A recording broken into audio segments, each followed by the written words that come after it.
السلام علیکم ورحمۃ اللہ وبرکاتہ۔ وعلیکم السلام ورحمۃ اللہ وبرکاتہ۔ بسم اللہ الرحمن الرحیم، نحمدہ ونصلی ونسلم علی رسولہ الکریم، اما بعد۔ ہمارے رمضان المبارک کورس کا سبق نمبر 7۔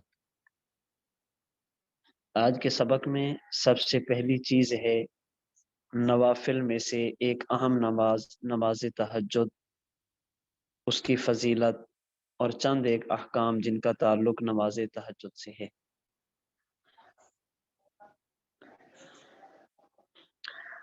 نماز تہجد ان عبادات میں سے ہے جن کی فضیلت قرآن و سنت میں بہت زیادہ بیان کی گئی ہے۔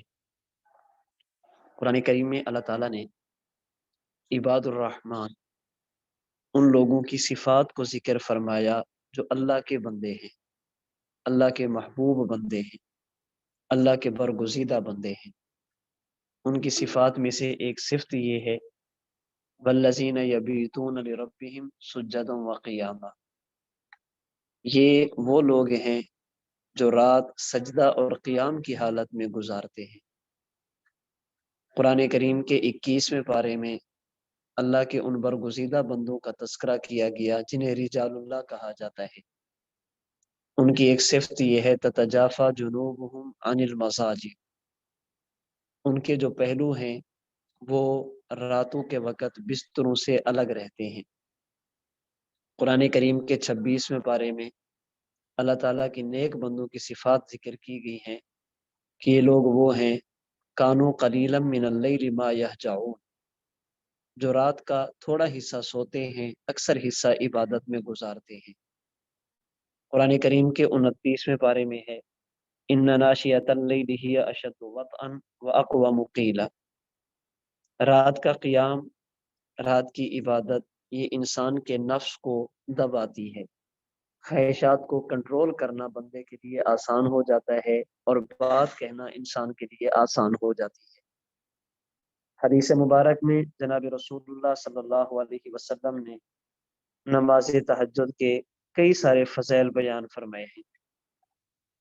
ایک حدیث مبارک میں فرمایا افضل الصلاۃ بعد الفریضۃ صلاۃ اللیل، فرائض کے بعد جو سب سے بہترین نماز ہے وہ نماز تہجد، قیام اللیل، رات کی نماز ہے۔ سیدنا عبداللہ بن سلام رضی اللہ تعالی عنہ جو پہلے اہل کتاب عالم تھے، یہود سے ان کا تعلق تھا، رسول اکرم صلی اللہ علیہ وسلم کی مدینہ تشریف آوری کے بعد حضرت عبداللہ بن سلام رضی اللہ تعالی عنہ رسول اکرم صلی اللہ علیہ وسلم کی زیارت، آپ سے ملاقات کے لیے تشریف لے گئے۔ فرماتے ہیں کہ میری نگاہ جب رسول اللہ صلی اللہ علیہ وسلم کے چہرے انور پر پڑی تو میں سمجھ گیا کہ یہ چہرہ کسی جھوٹے شخص کا چہرہ نہیں ہو سکتا۔ اور سب سے پہلی گفتگو جو میرے کانوں میں پڑی، اللہ کے رسول صلی اللہ علیہ وسلم فرما رہے تھے افشوا السلام، اے مسلمانوں جب ایک دوسرے سے ملاقات کرو تو سلام کیا کرو، سلام کو عام کرو، سلام کو پھیلو۔ اطعموا الطعام، ضرورت مندوں کو، غرباء اور فقراء کو کھانا کھلاؤ۔ واصلوا الارحام، صلہ رحمی کرو۔ صلوا باللیل والناس نیام، اور جب رات کو لوگ آرام کر رہے ہوں، سو رہے ہوں، تم اٹھ کر عبادت کرو، نماز ادا کرو۔ ادخلوا الجنت بسلام، آپ علیہ الصلوۃ والسلام نے فرمایا نتیجہ یہ نکلے گا کہ تم سلامتی کے ساتھ، عافیت کے ساتھ اللہ کی جنت میں داخل ہو جاؤ گے۔ ایک حدیث مبارک میں جناب رسول اللہ صلی اللہ علیہ وسلم نے جنت کا تذکرہ فرمایا۔ فرمایا جنت میں کچھ محلات ایسے ہیں جو اتنے خوبصورت اور لطافت سے بنائے گئے ہیں کہ ان کے اندر کی چیزیں باہر نظر آئیں گی۔ بندہ باہر کھڑا ہوگا تو پتہ چلے گا اس جنتی محل میں فلاں فلاں نعمت موجود ہے۔ صحابہ کرام رضی اللہ عنہم اجمعین نے عرض کی یا رسول اللہ یہ محل کن کو ملیں گے؟ آپ علیہ الصلوۃ والسلام نے فرمایا کہ ان لوگوں کو جو بات کرتے ہیں تو نرمی سے کرتے ہیں، محبت کے ساتھ گفتگو کرتے ہیں اور غرباء کو کھانا کھلاتے ہیں۔ اور ایک ان کی صفت یہ ہے کہ رات کے وقت اٹھ کر نماز تہجد ادا کرتے ہیں۔ تو نماز تہجد کو ان فضائل کو ذہن میں رکھ کر پوری زندگی کا معمول بنانا چاہیے، اور اگر پوری زندگی مشکل ہو تو کم از کم ماہ رمضان المبارک میں نماز تہجد کو ادا کرنے کی کوشش کرنی چاہیے۔ رمضان المبارک میں نماز تہجد کے اہتمام کی کوشش کی جائے۔ نماز تہجد کا وقت کون سا ہے؟ نماز تہجد کا افضل وقت آدھی رات کے بعد شروع ہو جاتا ہے۔ بہتر یہ ہے کہ عشاء پڑھ کر بندہ سو جائے، پھر صبح کے وقت اٹھے اور اٹھ کر نماز تہجد ادا کرے۔ اگر کسی بندے کو خدشہ ہو کہ فجر کے وقت اٹھنا مشکل ہو جائے گا، نماز عشاء کے فوراً بعد اگر کوئی بندہ نماز تہجد کی نیت سے نوافل ادا کرنا چاہے تو اسے بھی تہجد کا ثواب ملے گا۔ اگرچہ پہلی صورت افضل ہے کہ انسان تھوڑی دیر آرام کرے، آرام کرنے کے بعد اٹھے اور تازہ دم ہو کر نماز تہجد ادا کرے۔ غیر رمضان میں جو 11 مہینے ہیں اس میں انسان کو کوشش کرنی چاہیے کہ 4 رکعت نماز فرض، 2 رکعت نماز سنت، 2 رکعت نماز نفل ادا کرے اور سو جائے۔ صبح 3 بجے 4 بجے سحری کے وقت جب آنکھ کھلے تو 2 رکعت، 4 رکعت، 6 رکعت، 8 رکعت، جتنا اللہ کریم توفیق عطا فرمائے نماز تہجد ادا کرے، اور آخر میں نماز وتر ادا کرے۔ غیر رمضان میں افضل اور بہتر یہ ہے۔ اور اگر خطرہ ہو کہ صبح اٹھنا مشکل ہو جائے گا تو پھر 4 رکعت نماز فرض، 2 رکعت نماز سنت، 2 4 6 جتنا ہو سکے نفل کی نیت سے، تہجد کی نیت سے نوافل ادا کرے، اور آخر میں نماز وتر ادا کرے اور سو جائے۔ رمضان المبارک میں چونکہ نماز وتر یہ جماعت کے ساتھ ادا کی جاتی ہے، اس لیے ماہ رمضان المبارک میں فرائض کے بعد سنت اور نوافل، اس کے بعد نماز تراویح قیام رمضان، اس کے بعد نماز وتر ادا کرے اور سو جائے۔ صبح کے وقت جب سحری کے لیے اٹھے تو 2 4 رکعت نماز تہجد کی ادا کر لے۔ تو بہتر وقت وہ آدھی رات کے بعد نماز تہجد کی ادائیگی کا ہے۔ اگر کوئی بندہ نماز عشاء کے ساتھ ہی نماز تہجد ادا کرنا چاہے تو اس کے لیے بھی یہ جائز ہے۔ نماز تہجد کی کم از کم رکعتیں 2 ہیں اور زیادہ سے زیادہ رکعتیں 8 ہو سکتی ہیں۔ نبی کریم صلی اللہ علیہ وسلم کا اکثر معمول نماز تہجد میں 8 رکعت کا تھا۔ حضور 8 رکعت نماز تہجد ادا فرماتے اور 3 رکعت نماز وتر ادا فرماتے۔ باقی کبھی حضور نے 2 بھی پڑھی ہیں اور کبھی 10 بھی پڑھی ہیں۔ اس لیے آپ علیہ الصلوۃ والسلام کا اکثر معمول چونکہ 8 کا تھا، اس لیے مجھے اور آپ کو ان 8 رکعتوں کا معمول بنانا چاہیے۔ بخاری شریف میں حدیث نمبر 1147 سید عائشہ رضی اللہ تعالی عنہ سے منقول ہے، ما کان رسول اللہ صلی اللہ علیہ وسلم یزید فی رمضان ولا فی غیرہ علی 11 رکعتا۔ رسول اکرم صلی اللہ علیہ وسلم رمضان اور غیر رمضان میں 11 رکعت سے زیادہ نہیں پڑھتے تھے۔ یعنی آپ کا اکثر معمول یہی تھا کہ حضور علیہ الصلوۃ والسلام 11 رکعت ادا فرماتے، ان میں 8 رکعت نماز تہجد ہوتی اور 3 رکعت نماز وتر ہوتی۔ تو نوافل میں ایک بہترین عبادت نماز تہجد ہے۔ مجھے اور آپ کو اس کے اہتمام کی کوشش کرنی چاہیے۔ اس کی وجہ سے انسان اللہ کے قریب ہوتا ہے، اللہ کا مقرب اور اللہ کا محبوب بندہ بنتا ہے۔ اللہ کریم اس بندے کو دنیا اور آخرت کی نعمتیں، فرحتیں اور خوشیاں نصیب فرماتے ہیں۔ ہمارے آج کے سبق کی دوسری چیز روزے کے وہ چند مسائل ہیں جن کا تعلق قضا اور روزے کے ٹوٹنے سے ہے۔ یعنی بہت ساری صورتیں ایسی ہیں اگر انسان ان کا ارتکاب کر لے تو روزہ ختم ہو جاتا ہے، لیکن اس صورت میں انسان پر صرف قضا ہوتی ہے، کفارہ لازم نہیں ہوتا۔ قضا اور کفارہ کے بارے میں کل میں نے تفصیل بتا دی تھی کہ ایک روزے کے بدلے میں ایک روزہ رکھا جائے اسے قضا کہتے ہیں، اور ایک روزہ پر 60 روزے رکھے جائیں اسے کفارہ کہتے ہیں۔ بعض صورتیں ایسی ہیں اگر انسان ان کا ارتکاب کر لے، اگر وہ انسان سے سرزد ہو جائے تو پھر انسان پر اس روزے کی قضا لازم ہوگی، کفارہ لازم نہیں ہوگا۔ ان میں بعض صورتیں سمجھ لیں۔ کسی بندے کو زبردستی کسی دوسرے بندے نے کوئی چیز کھلا دی، منہ میں کوئی چیز ڈال دی زبردستی، اور وہ چیز اس کے حلق میں بھی اتر گئی، تو اس کی وجہ سے روزہ ٹوٹ جائے گا۔ اس پر کفارہ نہیں ہوگا، صرف قضا ہوگی۔ کسی دوست نے کوئی کھانے کی چیز، کوئی پینے کی چیز، یا ویسے کوئی چیز چنے کے برابر تھی، وہ اٹھا کر زبردستی روزے دار کے منہ میں ڈال دی، اور وہ چیز انسان کے حلق سے نیچے چلی گئی، انسان کے حلق سے اتر گئی، تو اس صورت میں روزہ ٹوٹ جائے گا۔ لیکن چونکہ اس نے خود نہیں توڑا، زبردستی توڑوایا گیا ہے، اس لیے اس پر صرف قضا ہوگی، کفارہ لازم نہیں ہوگا۔ روزے دار کو روزہ یاد تھا، اسے پتا تھا کہ مجھے روزہ ہے، وضو کر رہا تھا، کلی کرتے وقت بغیر ارادے کے پانی کے کچھ قطرے حلق میں چلے گئے، ارادہ نہیں تھا پانی پینے کا، وضو کرتے وقت، غسل کرتے وقت جب کلی کی تو اچانک بغیر ارادے کے 2-4 قطرے، ایک قطرہ حلق کے نیچے اتر گیا، تو اس کی وجہ سے روزہ ٹوٹ جائے گا۔ اس صورت میں صرف قضا لازم ہوگی، کفارہ لازم نہیں ہوگا۔ کسی بندے کو خود بخود قے آ جائے، خود بخود الٹی آ جائے، الٹی آنے سے روزہ نہیں ٹوٹتا، الٹی تھوڑی ہو یا قے زیادہ ہو، دونوں صورتوں میں روزہ نہیں ٹوٹتا۔ ہاں، اگر کسی بندے نے جان بوجھ کر قے کی، اپنی انگلی حلق میں ڈالی، یا کسی اور صورت سے اس نے جان بوجھ کر قے کی، اور قے اتنی تھی کہ جو منہ بھر کے تھی، تو اس کی وجہ سے روزہ ٹوٹ جائے گا۔ اس صورت میں صرف قضا لازم ہوگی، کفارہ لازم نہیں ہوگا۔ اور اگر جان بوجھ کر کی اور تھوڑی سی قے آئی تو اس پر روزہ نہیں ٹوٹے گا، قضا بھی نہیں ہوگی، کفارہ بھی نہیں ہوگا۔ جان بوجھ کر قے کی، منہ بھر کر کی، تو قضا لازم ہوگی، جان بوجھ کر کی اور تھوڑی کی تو قضا لازم نہیں ہوگی۔ اور اگر خود بخود قے آ جائے، تھوڑی ہو یا زیادہ، اس صورت میں روزہ نہیں ٹوٹے گا اور اس پر قضا بھی لازم نہیں ہوگی۔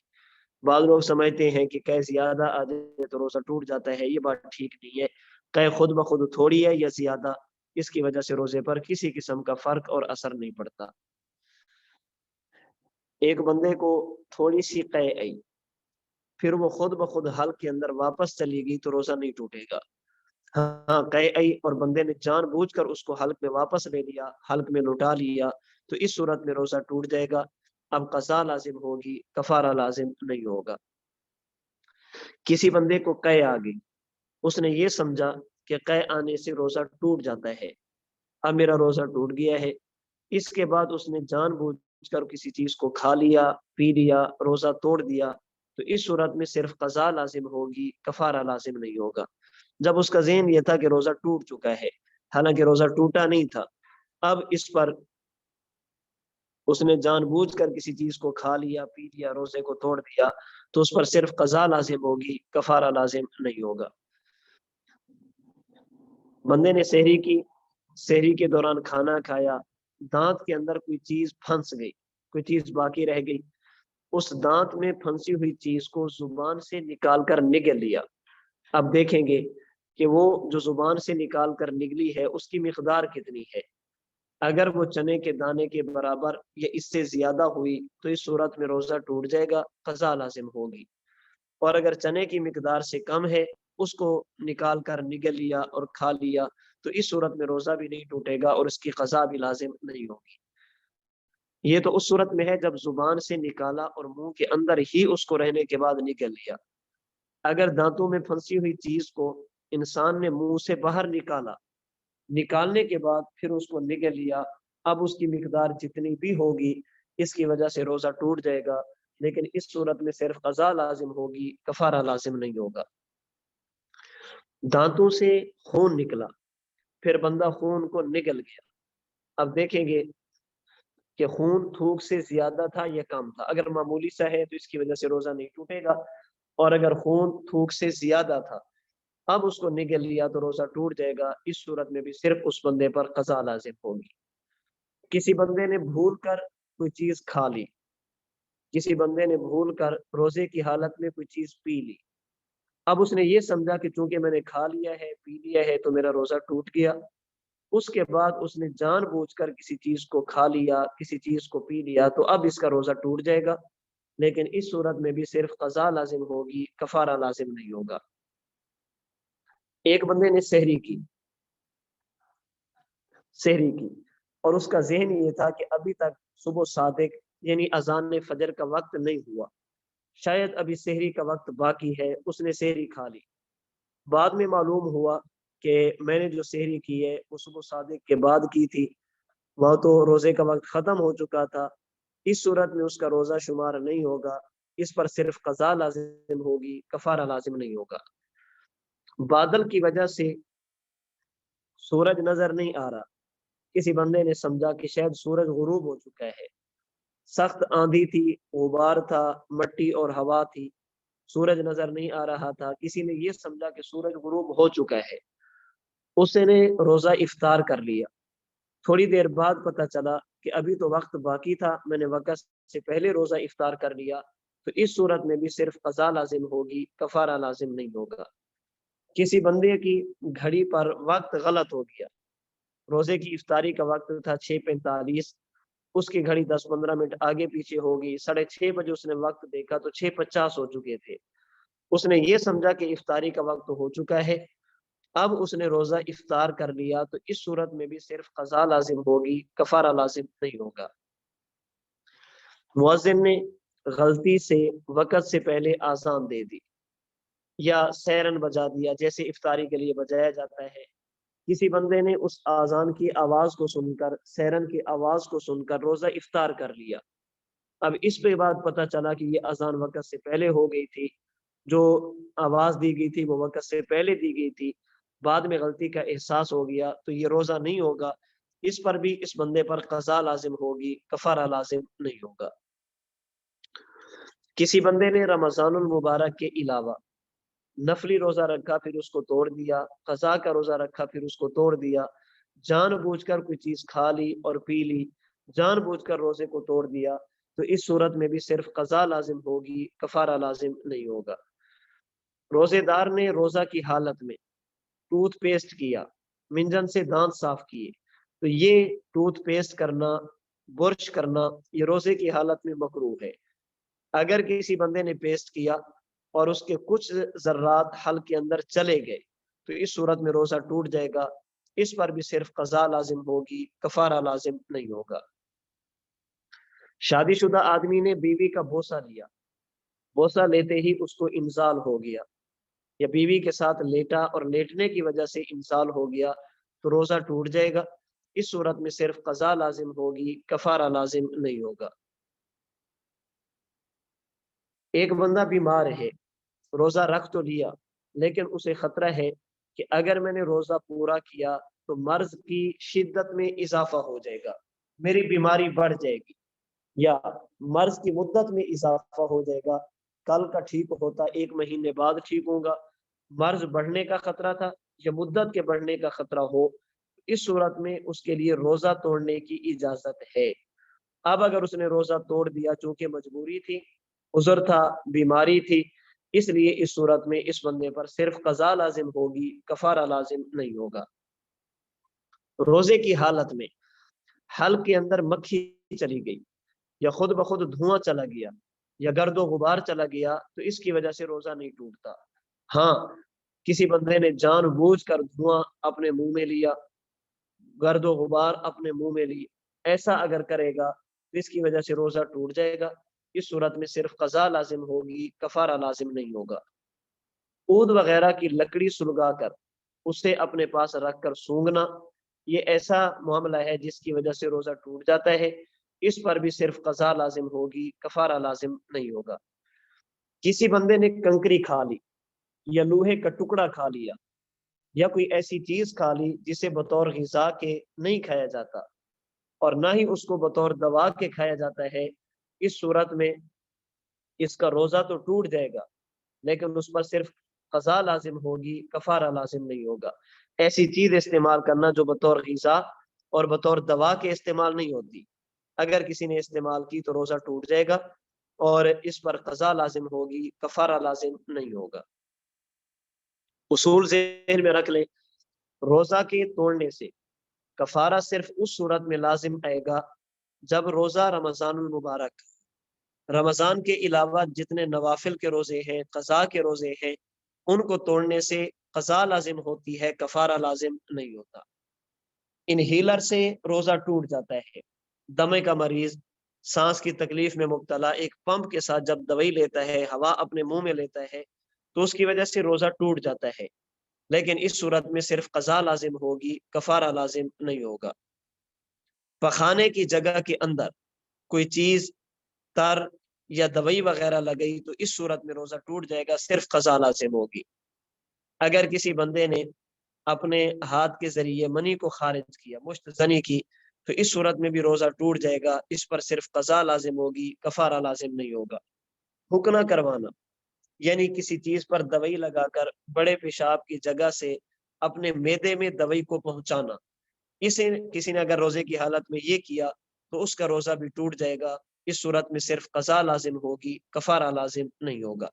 تو یہ چند ایک مسائل ایسے ہیں، اگر انسان نے روزے کی حالت میں ان میں سے کسی ایک کا ارتکاب کر لیا تو روزہ ٹوٹ جائے گا، لیکن اس صورت میں صرف بندے پر قضا لازم ہوگی، کفارہ لازم نہیں ہوگا۔ اس سبق کی آخری چیز ہے مسنون دعا، مسجد میں داخل ہونے کی دعا اور مسجد سے نکلنے کی دعا۔ جب کوئی مسلمان مسجد میں داخل ہونے لگے تو اس کے لیے مسنون طریقہ یہ ہے کہ اپنے بائیں پاؤں سے جوتا اتارے اور پاؤں جوتے سے نکال کر اپنے جوتے کے اوپر رکھ لے، اور دائیں پاؤں سے جوتا نکال کر اپنا دائیں پاؤں مسجد میں رکھے اور اللہ سے یہ دعا مانگے، اللہم افتح لی ابواب رحمتک، اور اگر اس کے ساتھ ساتھ یہ جملے بھی بڑھا دیے جائیں، بسم اللہ والسلام علی رسول اللہ، اللہم افتح لی ابواب رحمتک، تو زیادہ بہتر ہے۔ اور جب مسجد سے نکلنے لگے اپنا الٹا پاؤں، بایاں پاؤں مسجد سے نکالیں اور جوتے کے اوپر رکھ دیں، پھر دایاں پاؤں مسجد سے نکالیں اور یہ دعا پڑھیں، اللہم انی اسألوک من فضلک، اس کے بعد دایاں پاؤں جوتے کے اندر داخل کریں، پھر بایاں پاؤں جوتے کے اندر داخل کریں اور اپنے کام کاج میں مصروف ہو جائیں۔ تو مسجد میں داخل ہوتے وقت دایاں پاؤں مسجد میں رکھا جائے، اللہم افتح لی ابواب رحمتک، مسجد سے نکلتے وقت بایاں پاؤں مسجد سے باہر رکھا جائے اور یہ دعا مانگی جائے، اللہم انی اسألوک من فضلک۔ سبق نمبر 8۔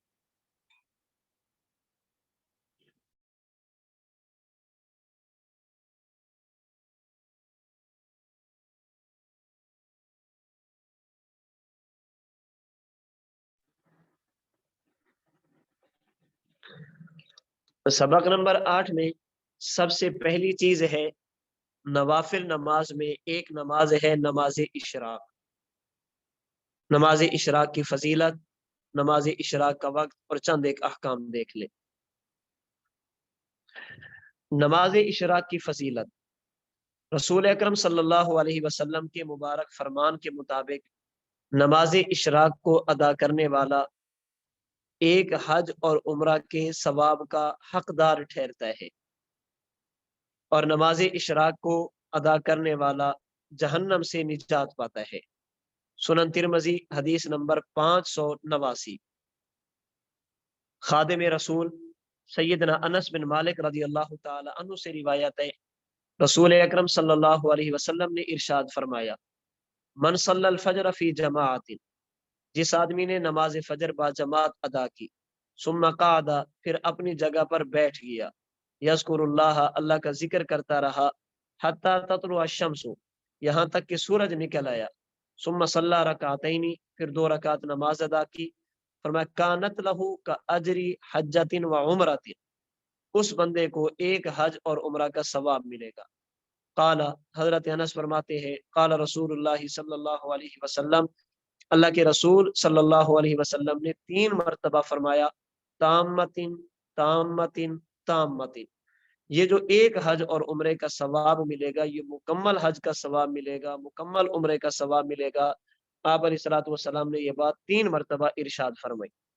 رسول اکرم صلی اللہ علیہ وسلم کی مبارک سیرت، آپ کے مبارک معمولات، ارشادات کو پڑھنے سے ایک بات معلوم ہوتی ہے کہ رسول اکرم صلی اللہ علیہ وسلم جب کسی بات کو ارشاد فرماتے اور بات اہم ہوتی تو حضور علیہ الصلوۃ والسلام کے 2 طریقے تھے، 3 طریقے تھے۔ کبھی تو اللہ کے رسول صلی اللہ علیہ وسلم اس کام پر قسم اٹھاتے، فرماتے میں قسم اٹھا کر یہ بات کہتا ہوں۔ کبھی جناب رسول اللہ صلی اللہ علیہ وسلم صحابہ کرام سے سوال کرتے، میں تمہیں ایک چیز بتاؤں، یا پھر آپ کسی صحابی کا ہاتھ پکڑتے اور بات ارشاد فرماتے۔ اور کبھی یوں ہوتا کہ آپ علیہ الصلوۃ والسلام اس بات کو 3 مرتبہ ارشاد فرماتے۔ قسم اٹھانا اس بات کی اہمیت کی علامت ہوتی۔ حضور علیہ الصلوۃ والسلام کا سوال کرنا یا کسی صحابی کا ہاتھ پکڑنا اس بات کی اہمیت کی دلیل ہوتی۔ حضور علیہ الصلوۃ والسلام کا کسی چیز کو 3 مرتبہ ارشاد فرمانا اس بات کی اہمیت کی علامت ہوتی۔ تو آپ علیہ الصلوۃ والسلام کا 3 مرتبہ فرمانا حجۃ و عمرۃ تامۃ تامۃ تامۃ اس بات کی دلیل ہے کہ نماز اشراق یہ اہم ترین نمازوں میں سے ایک نماز ہے۔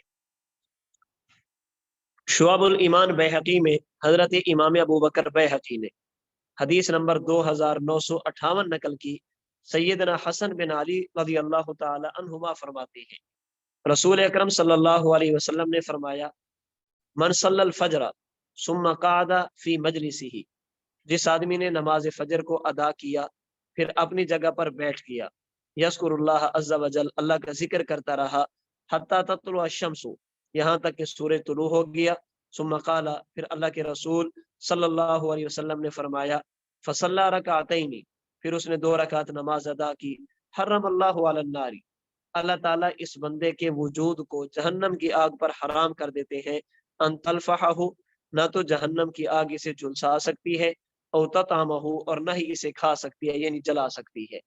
تو نماز اشراق کی پابندی کرنی چاہیے۔ نماز اشراق کا وقت سورج نکلنے کے 15 منٹ بعد شروع ہو جاتا ہے۔ یہ 2 رکعت بھی پڑھی جا سکتی ہیں، 4 رکعت بھی پڑھی جا سکتی ہے۔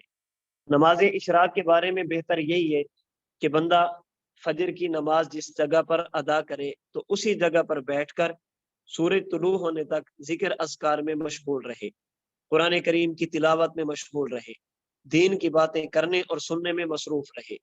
جب سورج نکلے تو 15 منٹ بعد اسی جگہ پر نماز اشراق ادا کرے۔ اگر کسی بندے کا عذر ہو، مجبوری ہو، یہ نماز فجر ادا کر کے اپنے کسی کام میں مصروف ہونا چاہے، مشغول ہونا چاہے، تب بھی اس کے لیے جائز ہے۔ بہتر یہی ہے کہ اسی جگہ پر بیٹھے اور اشراق پڑھ کے نکلے۔ لیکن اگر مسجد سے چلا جائے، اپنے کام کاج میں مصروف ہو جائے، ضرورتوں میں مصروف ہو جائے، پھر جب اشراق کا وقت ہو تو 2 رکعت نماز اشراق ادا کر لے تو یہ بہتر ہے۔ نماز اشراق کے ساتھ 2 رکعت کے ساتھ کوشش کرنی چاہیے کہ 2-4 رکعت مزید بھی پڑھ لینی چاہیے، اور اس نیت کے ساتھ پڑھنی چاہیے کہ باری تعالیٰ نماز اشراق تو میں نے پڑھ لی، یہ جو 2 رکعت پڑھ رہا ہوں اس کا ثواب جناب سیدنا آدم علی نبینا علیہ الصلوۃ والسلام سے لے کر آج تک جتنے مسلمان دنیا سے چلے گئے ہیں، اللہ کریم ان 2 رکعت کا ثواب ان کو عطا فرما دے۔ اے اللہ، جو دنیا میں مسلمان موجود ہیں ان کا ثواب ان کو بھی عطا فرما دے۔ اے باری تعالیٰ، قیامت کی صبح تک آنے والے تمام مسلمانوں کو ان 2 رکعتوں کا اجر اور ثواب عطا فرما دے۔ تو 2 رکعت نماز اشراق اور 2 رکعت نماز نفل اشراق کے وقت ہی اصال ثواب کی نیت سے پڑھ لی جائے تو انشاءاللہ یہ بہت مفید ثابت ہوگی۔ اس سبق میں دوسری چیز ہے چند ایسے مسائل جن کی ارتکاب سے، جن کے کرنے سے انسان پر قضا اور کفارہ دونوں لازم ہو جاتے ہیں۔ رمضان المبارک کے روزے کی حالت میں بندے نے کوئی کام کر لیا تو اس پر قضا بھی ہوگی، یعنی 1 روزہ رکھے گا، اور کفارہ بھی ہوگا، یعنی اس کے بعد یہ 60 روزے مزید رکھے گا۔ ان میں سے چند چیزوں کو دیکھ لیں۔ کسی بندے نے رمضان المبارک کے روزے کی حالت میں جان بوجھ کر ایسی چیز کو کھا لیا یا پی لیا جو بطور غذا یا بطور دوا کے استعمال کی جاتی ہے تو روزہ ٹوٹ جائے گا، اس بندے پر قضا بھی لازم ہوگی، کفارہ بھی لازم ہوگا۔ رمضان المبارک کے روزے کی حالت میں جان بوجھ کر بیوی سے ہم بستری کر لی، جمع کر لیا تو روزہ ٹوٹ جائے گا، قضا اور کفارہ دونوں لازم ہوگی۔ کسی بندے نے رمضان المبارک کے روزے میں سرما لگایا اور یہ سمجھا کہ میرا روزہ ٹوٹ گیا ہے، اب روزہ اس کے بعد کسی چیز کو کھا لیا، کوئی چیز پی لی، جان بوجھ کر روزے کو توڑ دیا، اب قضا اور کفارہ دونوں لازم ہوں گے۔ کسی بندے نے مسواک کیا، پھر یہ سمجھا کہ مسواک کرنے سے روزہ ٹوٹ جاتا ہے، پھر جان بوجھ کر کوئی چیز کھا لی یا پی لی اور روزے کو توڑ دیا تو قضا اور کفارہ دونوں لازم ہوں گے۔ روزے کی حالت میں کسی کی غیبت، گلہ کیا، شکوہ کیا، کسی کی عدم موجودگی میں اس کے بارے میں ایسی بات کی جو نہیں کرنی چاہیے تھی، جو اس کے لیے تکلیف دہ تھی، پھر یہ سمجھا کہ غیبت کرنے سے تو روزہ ٹوٹ جاتا ہے، پھر جان بوجھ کر کسی چیز کو کھا لیا اور پی لیا، اب روزہ ٹوٹ جائے گا، اس پر قضا اور کفارہ دونوں لازم ہوں گے۔ اگر کسی بندے نے اپنی بیوی سے ہم بستری کرنے کا ارادہ کیا، میاں اور بیوی دونوں روزے سے تھے، مرد نے اپنی بیوی سے ہم بستری کرنے کا ارادہ کیا، بیوی راضی نہیں ہے، اس نے زبردستی اس کے ساتھ ہم بستری کی، تو مرد پر قضا اور کفارہ دونوں لازم ہوں گے، عورت پر صرف قضا لازم ہوگی۔ مرد اور عورت دونوں کا روزہ ٹوٹ جائے گا، عورت صرف قضا رکھے گی اور مرد قضا کے ساتھ ساتھ کفارہ بھی ادا کرے گا۔ خامد نے اپنی بیوی سے ہم بستری کا ارادہ کیا، بیوی رضامند نہیں ہے، اس نے زبردستی ہم بستری کی، ہم بستری کے دوران ہی بیوی راضی ہو گئی، تو اس صورت میں بھی صرف مرد پر قضا اور کفارہ لازم ہوں گے، عورت پر صرف قضا لازم ہوگی، کفارہ لازم نہیں ہوگا۔ کسی عورت نے سوچا کہ آج مجھے حیض آئے گا، میری ماہواری کے دن شروع ہو جائیں گے، روزہ رکھ تو لیا، پھر یہ سوچ کر کہ آج مجھے حیض کا خون آئے گا، اس نے روزہ جان بوجھ کر توڑ دیا، پھر حیض نہیں آیا، تو اس صورت میں اس پر قضا بھی لازم ہوگی، کفارہ بھی لازم ہوگا۔ روزے کی حالت میں کسی بندے نے حقہ پی لیا، سگریٹ پی لی، تو روزہ ٹوٹ جائے گا، اس پر قضا اور کفارہ دونوں لازم ہوں گے۔ روزے کی حالت میں کوئی بندہ بھول کر کوئی چیز کھا رہا تھا، بھول کر کوئی چیز پی رہا تھا، جو ہی اس بندے کو یاد آئے، اسے چاہیے کہ جو چیز منہ میں موجود ہے اسے فوراً باہر پھینک دے، پانی کا گھونٹ ہے تو اسے باہر ڈال دے، کھانے کا لقمہ ہے تو اسے باہر ڈال دے۔ کوئی بندہ روزے کی حالت میں بھول کر کھا رہا تھا یا پی رہا تھا، کسی بندے نے یاد دلا دیا کہ بھائی جان آپ کا تو روزہ ہے، اسے چاہیے کہ جو چیز منہ میں موجود ہو اسے فوراً باہر پھینک دے، کھانے اور پینے کی چیز کو باہر پھینک دے۔ اگر تو اس نے فوراً باہر پھینک دیا، روزہ بھی نہیں ٹوٹے گا، قضا اور کفارہ بھی لازم نہیں ہوں گے۔ اور اگر اس کو یاد آ گیا یا کسی نے یاد کرا دیا، اس کے باوجود بھی اس نے اس چیز کو باہر نہیں پھینکا، جو لقمہ منہ میں موجود تھا اسے کھا لیا، جو پانی کا گھونٹ منہ میں موجود تھا تو اسے پی لیا، اس صورت میں اس کا روزہ ٹوٹ جائے گا، اس پر قضا بھی لازم ہوگی، کفارہ بھی لازم ہوگا۔ اگر فوراً پھینک دے گا تو قضا اور کفارے میں سے کوئی چیز بھی نہیں، اور اگر فوراً نہیں پھینکا بلکہ اس کو کھا لیا تو اس صورت میں قضا اور کفارہ دونوں لازم ہوں گے۔ روزے کے اندر ایک چیز چلتی ہے فدیہ، ایک چیز چلتی ہے فدیہ۔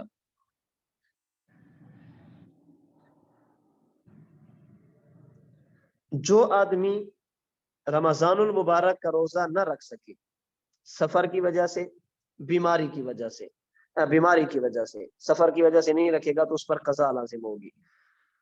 جو آدمی رمضان المبارک کا روزہ نہیں رکھ سکا، بیماری کی وجہ سے، بڑھاپے کی وجہ سے، کسی اور عذر کی وجہ سے، اور اسے یہ بھی امید ہو کہ میں آئندہ روزہ بھی نہیں رکھ سکوں گا، نہ روزہ رکھ سکتا ہے اور نہ ہی آئندہ قضا کی امید ہے، تو پھر اسے چاہیے کہ اپنے روزے کا ایک فدیہ ادا کرے، ایک روزے کا ایک فدیہ ادا کرے، اور ایک روزے کا فدیہ ایک مسکین کی 2 وقت کا کھانا ہے۔ قرآن کریم سورۃ البقرہ آیت نمبر 184 میں ہے، وَعَلَى الَّذِينَ يُطِيقُونَهُ، وہ لوگ جو روزہ رکھنے کی طاقت نہیں رکھتے، یہاں پر لا مقدر اور معذوف ہے، فدیۃ طعام مسکین، ان پر ضروری ہے، ان کے ذمہ ہے ایک مسکین کے کھانے کا بدلہ۔ تو یہ ایک بندے کا ایک روزے کا فدیہ، یہ ایک مسکین کا کھانا ادا کرے گا۔ اسے سمجھانے کے لیے کہا جاتا ہے کہ جو ایک روزے کا فدیہ ہے وہ ایک صدقۃ الفطر کے برابر ہے، ایک صدقۃ الفطر کے برابر ہے۔ اب یہاں پر 2 چیزیں سمجھ لیں، ایک ہے کہ بندہ بیماری کی وجہ سے روزہ نہیں رکھ سکا، اس کا فدیہ، اور ایک یہ ہے کہ بندے نے رمضان المبارک کا روزہ جان بوجھ کے توڑ دیا، اب کفارے میں اس نے 60 روزے رکھنے تھے، یہ 60 روزے نہیں رکھتا بلکہ ان 60 روزوں کا کفارہ اور فدیہ ادا کرتے، دونوں میں فرق کیا ہوگا؟ اگر روزہ نہ رکھ سکے وہ بھی فدیہ دیتا ہے، اور اگر کوئی روزے کو توڑ دے پھر روزہ نہ رکھے، 60 روزے نہ رکھے بلکہ مسکین کو کھانا کھلائے، یہ بھی فدیہ دیتے، دونوں میں فرق ہے۔ جہاں تک تعلق ہے مقدار کا، تو بیماری کی وجہ سے روزہ نہ رکھنے والے کا فدیہ اور رمضان المبارک کا روزہ جان بوجھ کے توڑنے والے کا فدیہ مقدار میں برابر ہے۔ ہاں البتہ تعداد میں فرق ہوگا کہ اگر کوئی بندہ بڑھاپے کی وجہ سے بیماری کی وجہ سے روزے نہیں رکھ سکا تو وہ 30 روزوں کا فدیہ دے گا، اور کسی بندے نے روزہ رکھ دیا اور جان بوجھ کے توڑ دیا تو وہ 60 روزوں کا فدیہ ادا کرے گا۔ دونوں میں فرق سمجھ لے۔ اگر کسی بندے نے رمضان المبارک کا روزہ نہیں رکھا، رکھ بھی نہیں رکھ سکتا بیماری کی وجہ سے، تو وہ فدیہ ادا کرے گا 30 روزوں کا، اور جس نے روزہ رکھا اور رکھ کے جان بوجھ کے توڑ دیا وہ فدیہ ادا کرے گا 60 روزوں کا۔ اور فدیے کے اندر 4 چیزیں ہیں جو دی جا سکتی ہیں۔ نمبر 1 گندم پونے 2 کلو، نمبر 2 جو 3.5 کلو، نمبر 3 کھجور 3.5 کلو، اور نمبر 4 کشمش 3.5 کلو۔ آپ چاہیں تو اپنے روزے کا فدیہ گندم کی صورت میں ادا کریں، پونے 2 کلو دے دیں 1 روزے کا فدیہ، آپ جو دے دیں 1 روزے کا فدیہ 3.5 کلو، آپ کھجور دے دیں 1 روزے کا فدیہ 3.5 کلو، آپ کشمش دے دیں 1 روزے کا فدیہ 3.5 کلو۔ اور اگر آپ چاہیں تو ان کی قیمت بھی ادا کر سکتے ہیں، ان کی قیمت بھی ادا کر سکتے ہیں۔ آگے بات آ جائے گی انشاءاللہ صدقۃ الفطر کے اندر بھی یہی 4 چیزیں ہیں جو صدقۃ الفطر میں بھی ادا کی جاتی ہیں۔ آپ چاہیں تو یہ 4 چیزوں میں سے کسی ایک کو ادا کر دیں، آپ چاہیں تو ان کی قیمت ادا کر دیں۔ اگر آپ گندم کے اعتبار سے فدیہ دینا چاہیں تو 30 روزوں کا فدیہ بنے گا 6000 روپے۔ یہ سرگودا کی میں بات کر رہا ہوں۔ آپ کسی اور شہر میں رہتے ہیں تو وہاں کی مقامی علماء سے دیکھیں کہ انہوں نے فطرانے کی مقدار کتنی مقرر کی ہے۔ آپ پاکستان سے باہر کسی اور ملک میں رہتے ہیں تو وہاں پہ دیکھا جائے گا کہ میرے ملک میں فطرانہ کتنا ہے، اسی اعتبار سے آپ نے فدیہ بھی دینا ہے، اسی اعتبار سے آپ نے صدقۃ الفطر بھی دینا ہے۔ جس بندے نے ادا کرنا ہوتا ہے اس بندے کی رہائش کا اعتبار ہوتا ہے۔ وہ سرگودا میں ہے تو یہاں کے اعتبار سے دے گا، وہ دبئی میں ہے تو یہ دیکھے گا وہاں کے اعتبار سے کتنا بنتا ہے، مقدار وہاں کی ہوگی، اور دینے کے لیے آپ دبئی میں دینا چاہیں دبئی میں دے سکتے ہیں، پاکستان میں دینا چاہیں پاکستان میں دے سکتے ہیں، ہندوستان میں دینا چاہیں وہاں دے سکتے ہیں، عرب میں دینا چاہیں آپ عرب میں دے سکتے ہیں۔ میں سرگودا کی بات کر رہا ہوں۔ گندم کے اعتبار سے 30 روزوں کا فدیہ بنے گا 6000 روپے، اور کفارہ کے روزوں کا فدیہ بنے گا 12000 روپے۔ آپ اگر جو کے اعتبار سے دیتے ہیں تو 30 روزوں کا فدیہ بنے گا 18000 روپے، اور کفارے کے روزوں کا فدیہ بنے گا 36000 روپے۔ آپ اگر کھجور کے اعتبار سے دیتے ہیں 30 روزوں کا فدیہ بنے گا 33000 روپے، اور کفارہ کے روزوں کا فدیہ بنے گا 66000 روپے۔ آپ اگر کشمش کے اعتبار سے دینا چاہیں تو 30 روزوں کا فدیہ بنے گا 84000 روپے، اور جو ہوں گے اپنا کفارے کے روزے ان کا فدیہ بنے گا 1,68,000 روپے۔ تو اللہ پاک توفیق عطا فرمائے، روزے رکھنے چاہیے۔ اگر روزے نہیں رکھ سکے یا امید بھی نہیں ہے کہ آئندہ روزے رکھ سکیں گے بیماری کی وجہ سے، تو پھر اللہ کریم توفیق عطا فرمائے گندم کے اعتبار سے فدیہ ادا کریں، جو کے اعتبار سے ادا کریں، مزید توفیق ہو تو کھجور کے اعتبار سے ادا کریں، مزید توفیق ہو تو کشمش کے اعتبار سے ادا کریں۔ بندے کو اپنی حیثیت کا خیال کرنا چاہیے، جتنا اللہ کریم عطا فرمائے بندے کو اسی کے مطابق ہی اس کا اہتمام کرنا چاہیے۔ سال میں 1 مرتبہ ہوتا ہے فطرانہ بھی فدیہ بھی، انسان کو اس میں بڑھ چڑھ کر حصہ لینا چاہیے۔ میں جب تک یہ مسئلہ معلوم نہیں تھا، جب تک یہ سنا تھا کہ گندم کے اعتبار سے فدیہ ہوتا ہے فطرانہ ہوتا ہے، فدیہ تو خیر ابھی تک نہیں، فطرانہ، تو میں گندم کے اعتبار سے دیتا تھا۔ جس دن سے مجھے پتہ چلا ہے کہ فطرانے میں کھجور بھی ہوتی ہے، کشمش بھی ہوتی ہے، جو بھی ہوتے ہیں، الحمدللہ میں تحدیث میں نعمت کے طور پہ کہتا ہوں، چونکہ ہم آپس میں ہیں، ایک کلاس کے ہم یوں سمجھ لیں کہ ساتھی ہیں، تو ترغیب کے طور پر میں عرض کر رہا ہوں، جس دن سے مجھے یہ مسئلہ معلوم ہوا ہے اس دن سے لے کر آج تک میں نے اپنا اور اپنے گھر والوں کا فطرانہ گندم کے اعتبار سے کبھی نہیں دیا۔ اللہ توفیق دیتے ہیں تو جو کے اعتبار سے مزید دیتے ہیں، تو کھجور کے اعتبار سے مزید دیتے ہیں، تو کشمش کے اعتبار سے۔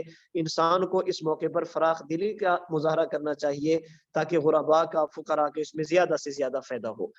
اچھا، اسی طرح آپ کے والدین دنیا سے چلے گئے، آپ سمجھتے ہیں کہ ان کے ذمہ روزے رہ گئے تھے، ان کے ذمہ کچھ روزے رہ گئے تھے، اگر تو وہ وصیت کر کے جائیں کہ ہماری طرف سے آپ نے فدیہ دینا ہے، تو پھر اولاد پر لازم ہے کہ والدین کا فدیہ ادا کریں، اور اگر انہوں نے وصیت نہیں کی پھر بھی والدین کے حقوق کا تقاضا یہ ہے کہ انسان ہر سال کچھ نہ کچھ والدین کی طرف سے ان کے روزوں کا فدیہ ادا کرتا رہے۔ ہمارے آج کے سبق کی آخری چیز مسنون دعا ہے۔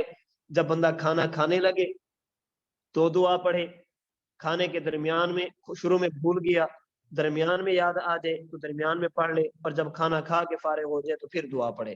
کھانے کی ابتدا میں بسم اللہ و برکت اللہ، اگر شروع میں بھول جائے درمیان میں یاد ہے تو پھر درمیان میں یہ دعا پڑھی جائے بسم اللہ اولہ و آخرہ، اور جب کھانا کھا کے فارغ ہو چکے پھر یہ دعا پڑھی جائے الحمدللہ الذی اطعمنا وسقانا وجعلنا مسلمین۔ اللہ تعالیٰ مجھے اور آپ کو مسنون دعاؤں کے اہتمام کی توفیق عطا فرمائے۔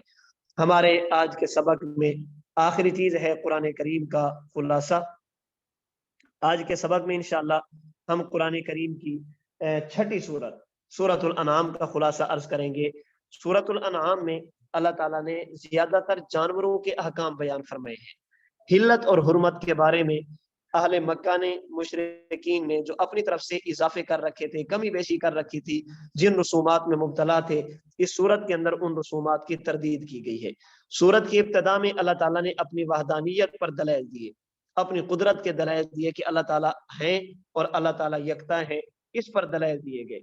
پھر اس سورت کی آیت نمبر 31 میں اللہ تعالیٰ نے مشرکین اور کفار کی اس حسرت کا ذکر فرمایا جو وہ قیامت کے دن کریں گے، اے کاش ہمیں دنیا میں ایک مرتبہ دوبارہ بھیج دیا جائے تو ہم واپس جا کر نیک اعمال کریں گے، لیکن وہ وقت صرف حسرت کا ہوگا، صرف افسوس کا ہوگا، وہاں سے واپسی کی کوئی چانس اور امید باقی نہیں ہوگی۔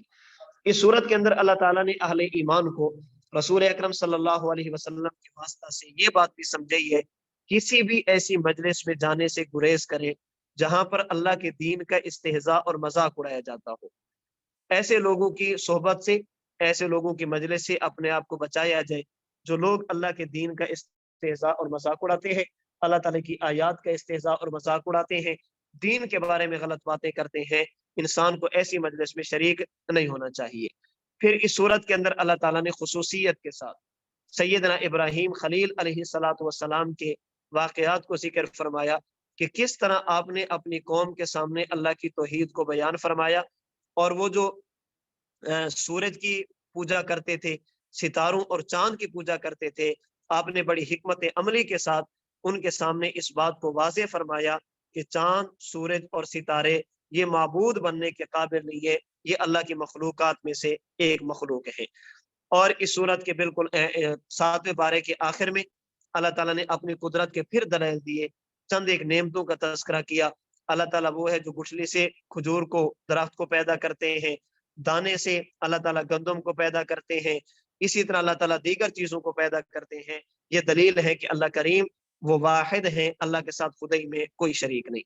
8ویں پارے کے آغاز میں اللہ تعالیٰ نے مشرکین کی ہٹ دھرمی کو ذکر کیا کہ یہ جتنے آپ سے مطالبے کرتے ہیں، آپ اگر ان کے سارے مطالبوں کو پورا کر دیں، مردے قبروں سے باہر نکل کر ان سے گفتگو کریں، ملائکہ آ کر ان کے سامنے گفتگو کریں، ہر ایک مطالبہ ان کا پورا بھی کر دیا جائے، انہوں نے پھر بھی نہیں ماننا، اس لیے کہ ان مطالبوں کی بنیاد ضد اور اناد ہے۔ ان مطالبوں کا مقصد آپ کی نبوت کا اقرار کرنا ہرگز نہیں ہے۔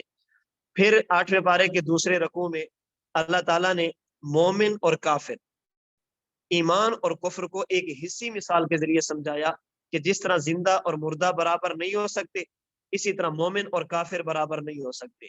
جس طرح اندھیرا اور روشنی برابر نہیں ہے، اسی طرح ایمان اور کفر یہ بھی برابر نہیں ہو سکتے۔ چلتے چلتے اللہ تعالیٰ نے پھر مشرکین کی چند رسومات کی تردید کی، اور پھر اللہ تعالیٰ نے اہل ایمان کو چند چیزوں کا حکم دیا۔ نمبر 1، اللہ کے ساتھ کسی کو شریک نہ ٹھہرائیں۔ نمبر 2، والدین کی فرما برداری کریں، ان کے ساتھ حسن سلوک کریں۔ نمبر 3، اپنی اولاد کو قتل نہ کریں۔ نمبر 4، بے حیائی کے قریب نہ جائیں۔ نمبر 6، یتیم کے مال کے قریب نہ جائیں۔ نمبر 6 جو ہے ناپ تول، اس کے اندر کمی نہ کریں۔ اور نمبر 7، بات جب بھی کریں عدل و انصاف والی کریں، ہمیشہ انصاف سے کام لیں۔ اور نمبر 8، صراط مستقیم پر چلنے کی کوشش کریں، سیدھے راستے سے ہٹے نہ۔ پھر آیت نمبر 160 میں اللہ تعالیٰ نے اپنے رحم اور کرم کو بیان فرمایا کہ جو آدمی میرے پاس ایک نیکی بچا کر لاتا ہے میں ایک پر اسے 10 کا اجر دیتا ہوں، اور اگر کوئی ایک گناہ لاتا ہے تو ایک گناہ پر 1 دیتا ہوں۔ نیکی پر اللہ کی طرف سے اجر مزید بڑھ جاتا ہے، اور گناہ بندہ جتنا کرتا ہے اس کو اتنا ہی دیا جاتا ہے۔ یہ اللہ کریم کا خالصتاً کرم اور فضل ہے۔ اللہ تعالیٰ مجھے اور آپ کو نیک اعمال کرنے کی توفیق عطا فرمائے۔ اللہ تعالیٰ ہر قسم کے گناہوں سے میری اور آپ کی حفاظت فرمائے۔ وآخر دعوانا ان الحمد للہ رب العالمین۔ میری گفتگو مکمل ہو گئی۔ آپ میں سے کسی ساتھی نے کوئی بات کہنی ہو تو اب آپ کہیں۔ حضرت السلام علیکم ورحمۃ اللہ وبرکاتہ۔ جی وعلیکم السلام ورحمۃ اللہ۔ یہ آپ کا شاگرد محمد فیاض سلام جی عرض کر رہا ہوں۔ جی فرمائیں فرمائیں۔ حضرت وہ مختصر یہ ہے کہ میرے ایک عزیز ہیں قریبی، جو اس وقت قرضوں میں بھی ہیں اور ان کو پیسے کی ضرورت ہے، لیکن ان کے ساتھ میرا جو رشتہ بنتا ہے وہ بیٹے کا بنتا ہے۔ تو اب میں ان کو زکوٰۃ کی رقم دینا چاہتا ہوں، تو تبلیغ کر کے دوں، کیا اس کے لیے بہترین راستہ ہے؟ اگر آپ کا حقیقی بیٹا ہے تو کسی صورت میں بھی نہیں دے سکتے اس کو۔ اچھا، تبلیغ سے بھی نہیں دے سکتے؟ نہیں دے سکتے، یہ ہیلہ ہے، زکوٰۃ سے بچنے کی ایک صورت ہے، یہ نہیں اختیار کرنی چاہیے۔ اچھا، اصل میں وہ ان کی حالت یہ ہے کہ ان کو بہت سا قرضہ ہے ان کے سر پر۔ اب میں زکوٰۃ ڈائریکٹلی تو ان کو دینے نہیں دے میں… سکتے، بیٹے کو نہیں دے سکتے، زکوٰۃ نہیں دے سکتے بیٹے کو۔ ٹھیک، بہت مناسب۔ اچھا، یہ آج آپ نے جو حضرت فرمایا، ایک تو وہ فرمایا کہ جو روزے کے بارے میں کہ جو مطلب جان بوجھ کے ٹوٹ جائے، تو اس کے لیے مطلب گندم کی کیا مقدار بتائی آپ نے؟ ایک روزے پر 2.25 کلو گندم، اگر روزہ توڑ دے گا تو 60 روزے اس کی ذمہ ہوں گی۔ تو 60 کے لیے قریباً 66,000 بتایا آپ نے۔ گندم کے اعتبار سے 12,000، جو کے اعتبار سے 66,000۔ اچھا، 12,000 گندم کے مطابق اور 66,000 ویسے۔ جی اچھا، اور دوسرا یہ ہے کہ جو حضرات نہیں رکھ سکتے ان کے لیے کیا حکم فرمایا؟ ان اس کے سے لیے آدھا ہے؟ اس سے آدھا ہوگا جی۔ جو نہیں جی رکھ سکتے وہ 30 روزوں کا دیں گے، جو رکھ کے توڑ دیں گے وہ 60 روزوں کا دیں گے۔ مناسب ہے۔ اور والدین کے لیے جو آپ نے حکم فرمایا، تو ان کی اگر ہم نے دینا ہے تو پھر وہ 30 روزوں والا دیں؟ جی 30 والا دیں گے۔ اچھا اچھا اچھا، بہت مناسب ہے۔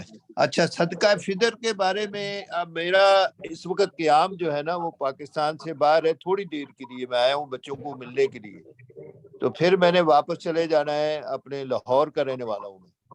تو جب ابھی میں جس جب ملک میں آپ بیٹھا جب ہوں آپ اس ملک کے جب لحاظ سے آپ دوں؟ جب آپ ادا کریں گے تو یہ دیکھیں گے کہ اس وقت آپ کہاں پر ہے۔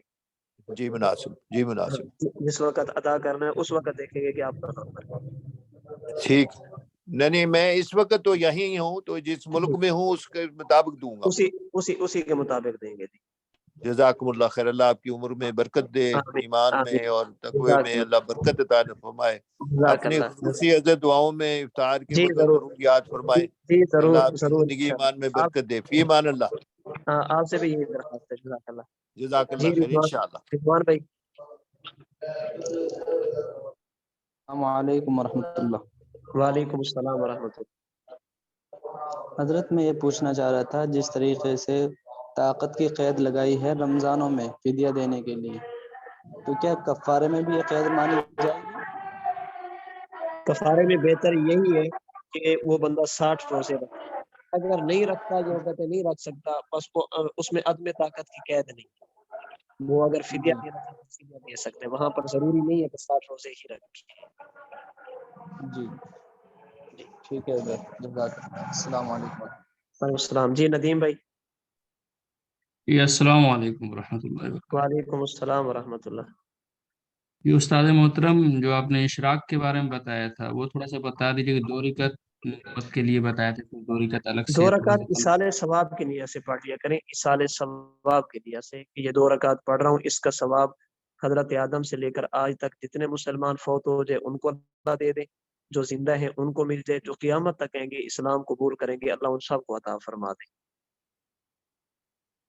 اچھا، پھر 2 رکعت پھر الگ سے پڑھ لینا ہے اشراق کے۔ جی اشراق، جی 2 رکعت اشراق کی ہو جائے، 2 اصال ثواب کی ہو جائے۔ اچھا، مطلب نیت الگ الگ کر لیں گے، ہے نا؟ جی جی جزاک اللہ، السلام علیکم۔ وعلیکم السلام ورحمۃ اللہ۔ جی صفی بھائی السلام علیکم ورحمۃ اللہ. وعلیکم السلام ورحمۃ اللہ. جی مقبوضہ کشمیر سے عرض کر فرمائے رہے فرمائے فرمائے، بات کریں بات کریں. ہیں. جی بس عرض یہ ہے کہ جو آپ نے اس تہجد کے بارے میں سنا ہے کہ وہ اس کے بارے میں کوئی بزرگوں کا معمول ہے کہ 12 رکعت کی نیت باندھے، پہلی رکعت میں قل اللہ اور 12 مرتبہ ایسے ہی اس کے اوپر پڑھے. یہ بزرگوں کے تجربات ہوتے ہیں، معمولات ہوتے ہیں، اگر اطمینان ہو تو کر لینا چاہیے، یہ خلاف شریعت نہیں. باقی اس کو سنت کا درجہ دینا، ضرورت کا درجہ دینا، اس کو شریعت کا درجہ دینا، یہ ٹھیک نہیں. یہ جی بزرگوں کے تجربات ہوتے ہیں، اپنے تجربات کی روشنی میں وہ بات بتا دیتے ہیں. جس بندے کو اعتماد ہو تو کر لینا چاہیے، لیکن اس کو سنت کا درجہ اور حدیث کا درجہ نہ دیا جائے. اگر یہی عمل انسان کرے کہ کم ہی رکعت پڑھیں گے، جبکہ وہاں پہ لکھا ہے 12، اگر کوئی 8 ہی پڑھے 4 6، اس کے لیے وہی ترتیب ہے قل اللہ احد کی. دیکھیں میں نے مسئلہ بتا دیا ہے بے شکی، میں نے مسئلہ بتا دیا ہے کہ وہ بزرگوں کے تجربات ہیں، جس نے بتایا ہے اس سے پوچھنے کہ کیا کیا جائے. اچھا جی. دوسرا عرض ہماری یہ ہے طرف کہ سے جو تو ہماری طرف سے تو وہ ترتیب ہے جو قرآن کی ہے، فقرؤوا ما تیسر منہ. جی قرآن جی کریم میں تو یہ ہے کہ جتنا تمہیں آسان لگے اور جو آسان لگے سہولت کے ساتھ پڑھ سکو وہ پڑھو. بعض جی ہمارے ایسے جو پورا قرآن بھی پڑھتے ہیں، بعض ایسے ہیں جو 10 صورتیں پڑھتے ہیں، بعض ایسے ہیں جو ایک ایک پارہ پڑھتے ہیں، اور بعض ایسے ہوتے ہیں جو کہتے ہیں خاص اس ترتیب سے پڑھا جائے تو زیادہ فائدہ ہوتا ہے. وہ بزرگوں کے تجربات ہوتے ہیں، اس کے انہی سے بات کی جائے تو زیادہ بہتر ہوتی ہے. جی. دوسرا عرض یہ جو اشراق کے بارے میں وہ جو مقروء اوقات، اس میں 2 روایت آئے، ایک میں 1 سا، دوسرے میں 2 سا ہے. اس کے مطابق جیسا کہ معمول ہے کہ حنفی کے نزدیک 15 منٹ ہے کم سے کم، دوسرے مذہب کے نزدیک 10 منٹ یا 3 منٹ ہے. 3 منٹ کی گنجائش ہے کہ نہیں؟ آپ کون ہیں؟ آپ حنفی ہیں کسی اور مسلک سے؟ جی حنفی ہے الحمدللہ. تو پھر حنفی مسئلہ کے مطابق پڑھیں، پھر ضرورت کیا ہے؟ 15 منٹ کے بعد نہیں ہی پڑھیں. اصل میں 15 منٹ 15 منٹ بعد جی 15 منٹ سے کم تو نہیں. نہیں. جی اس میں کس وقت مشغولیت زیادہ ہوتی ہے، اس کی وجہ سے انسان کہہ رہے کسی وقت 15 منٹ ضروری ہے. جی جی جزاک اللہ. جی وقار عظیم صاحب. السلام علیکم سر، کیا حال چال ہے؟ خیریت ہے؟ جی الحمدللہ. وعلیکم السلام. سر جی میں نے ایک مسئلہ پوچھنا تھا کہ کیا جو زکوٰۃ ہے یہ کسی اہل بدعت کو بھی دی جا سکتی ہے، جیسے کہ اس کو اہل بدعت دل مطمئن ہو تو دے دینی چاہیے. آپ سمجھتے ہیں کہ ٹھیک ہے دینی چاہیے تو دے دیں. یہ بعض چیزیں ایسی میں عرض کرتا ہوں، بعض چیزیں ایسی ہوتی ہیں ان کا تعلق کسی عالم سے نہیں ہوتا، بندے کے اپنے ضمیر سے ہوتا ہے. اگر آپ کا ضمیر اس کی واقعی اجازت دیتا ہے کہ میں اسی بندے کو زکوٰۃ دوں جو کل کو میرے مسلک کے خلاف استعمال کرے، ضمیر کہتے ٹھیک ہے دے دیں جی یہ دے دیں. اور اگر آپ کا ضمیر کہ یا نہیں یہ نہیں ہو سکتا، ایک بندہ میرے باپ کو غلط کہے تو میں اس کو زکوٰۃ نہیں دیتا، میرے بزرگوں کو غلط کہے تو میں اس کو کیوں دوں. جی جی بعض چیزیں ایسی ہوتی ہیں ان کا فیصلہ خود اپنے ضمیر سے کر دیا کریں. ہر بات علماء سے نہیں جاتی، بعض فتوے دل سے نہیں جاتے. جی. پھر دوسرا سوال یہ ہے کہ کیا عورت جو ہے وہ عید کی نماز جو ہے یہ پڑھ سکتی ہے جا کے عید کی؟ نہیں پڑھ سکتی، نہیں پڑھ سکتی. اور جمعہ بھی نہیں پڑھ سکتی؟ جمعہ گھر ظہر پڑھے گی گھر کے اندر. زور پڑے گی. اور جو ہے یہ جو ہوتی ہے اپنی جماعت ہوتی ہے تراویحوں کی عورتوں کی، عورت کے لیے اکیلے نماز پڑھنا بہتر ہے. اگر تو نماز کا مقصد ہے اجر اور ثواب لینا، پھر جی تو عورت کے لیے حدیث مبارک میں ہے کہ اکیلے نماز پڑھے اور ایسی جگہ پہ پڑھے جہاں پر کسی کی نگاہ نہ پڑتی ہو. جی حدیث مبارک کے مطابق اس عورت کو گھر کے طریق کونے میں اکیلے نماز پڑھنے پر جو اجر ملتا ہے وہ مسجد نبوی میں حضور کے پیچھے جماعت کے ساتھ پڑھنے پر بھی نہیں ملتا، اگر تو مقصد ہے اجر لینا. جی ہاں اگر کوئی خاتون ایسی ہے جو قرآن کریم کی حافظہ ہے اور اسے جی خطرہ ہے کہ اگر میں نے رمضان میں قرآن کریم نہ سنایا تو میرے لیے قرآن یاد رکھنا مشکل ہو جائے گا، اس کے علاوہ کوئی جی صورت نہیں ہے، وہ جی اگر گھر کی خواتین کو جماعت کے ساتھ نماز تراویح پڑھانا چاہے تو پڑھا سکتی ہے، لیکن وہ جی پڑھانے والی درمیان میں کھڑی ہوگی، آگے نہیں جائے گی. جیسے مردوں کا امام کھڑا ہوتا ہے وہ ان کے درمیان میں کھڑی ہوگی. لیکن یہ جی صرف عذر اور مجبوری کی حالت میں، اگر یہ نہ ہو تو خواتین کے لیے اکیلے نماز پڑھنا بہتر ہے. جی جی. اچھا سر تیسرا سوال یہ ہے کہ یہ جو ہوتی ہے تسبیح نماز، اس کی بھی جماعت ہو سکتی ہے؟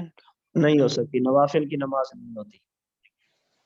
کیونکہ مسجدوں میں تو نہیں ہوتی. آپ نے بس دیکھیں ایک میں پھر عرض کرتا ہوں، آپ نے مجھ سے مسئلہ پوچھنا ہے کیا ہو رہا ہے، میں اس کا ذمہ دار نہیں ہوں. مسئلہ میں نے بتا دیا کہ نوافل کی نماز جماعت کے ساتھ نہیں ہوتی، اکیلے ہوتی ہے۔ اچھا سر، ایک اور نا میرے پاس ایک جو ہے یہ کلپ آیا تھا اشرف آصف جلالی کا، اس نے نام کہا نہ کہ لیں، ابھی جو نام نہ لیں، مسئلہ پوچھے صرف۔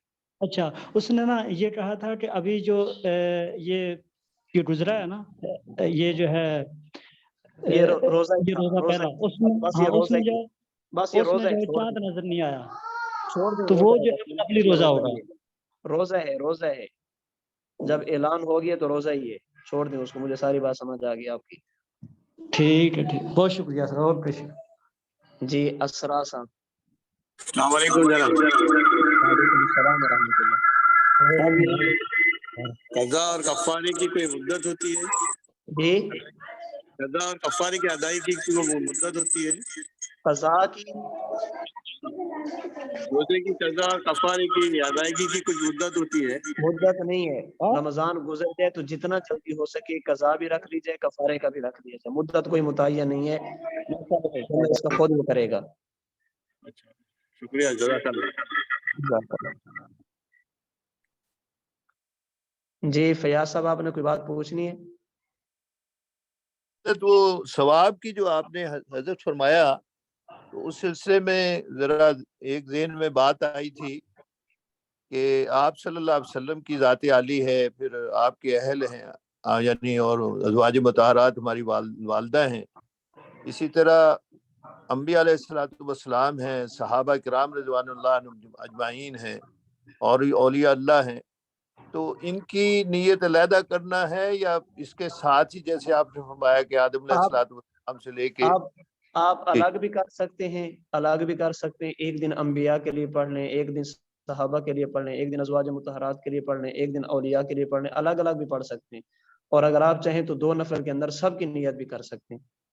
اور اسی طرح حضرت یہ بہت اچھی بات، اسی طرح جب ہم مثلا نفل پڑھ رہے ہیں تو اس میں دعا آتی ہے اللہ مغفر للمؤمنین والمؤمنات والمسلمین والمسلمات الاحیاء والاموات، تو یہ جو پڑھ رہے ہیں تو ہم اس کی نیت کر سکتے ہیں نماز کے آخری حصہ میں؟ جی کر سکتے ہیں، نفل نماز کے اندر نیت کر سکتے ہیں، اس میں کوئی مسئلہ نہیں ہے۔ ہاں، نہیں فرائض میں نہیں کر سکتے؟ جی فرائض اور واجبات میں نہیں۔ اچھا، بہت بہت اچھا، اللہ تعالیٰ جزائے خیر دے، فی امان اللہ۔ جزاک اللہ۔ چلیں ٹھیک ہے جی، دعاؤں میں یاد رکھیے۔ السلام علیکم ورحمۃ اللہ وبرکاتہ۔